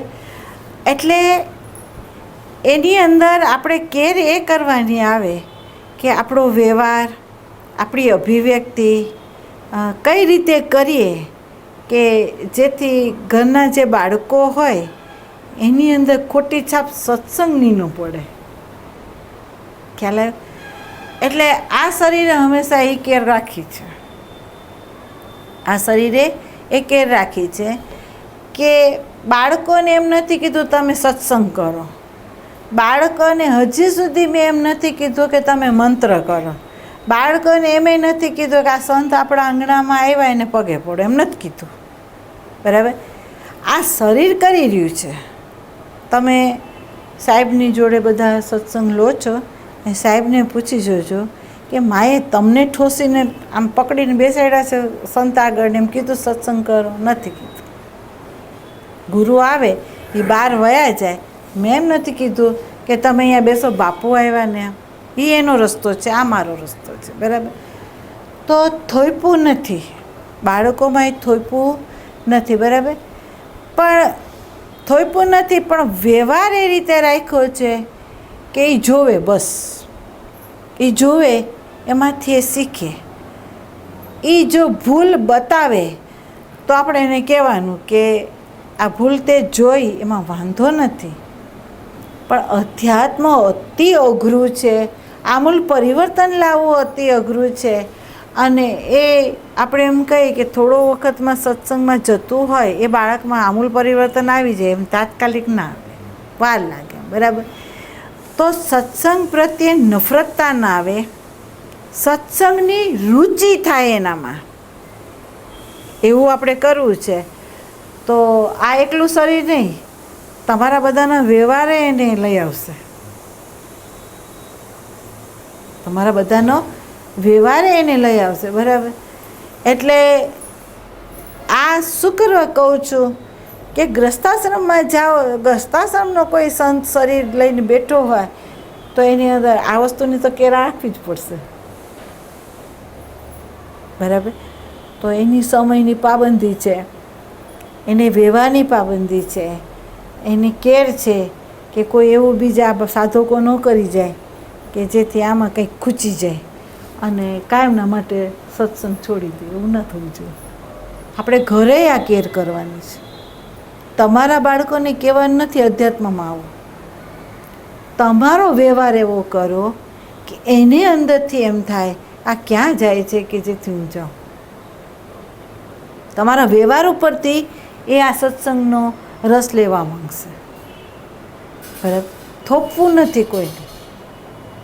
થોપશો તો એ કૃત્રિમ બધુંય કરશે, પણ રિયાલિટી એની અંદર નહીં આવે. રિયાલિટી તો આવશે ત્યારે તમે વ્યવહાર કરશો, એ જોશે અને એમાંથી એ શીખશે, એ સાચું. બરાબર? હવે આજે તો આપણે કહીએ બ્રહ્મના લાડુ, બાબુલાલ તરફથી બ્રહ્મના લાડુ ખાવ બધા. ખૂબ ભાવ છે, સાચો ના ભાવ છે.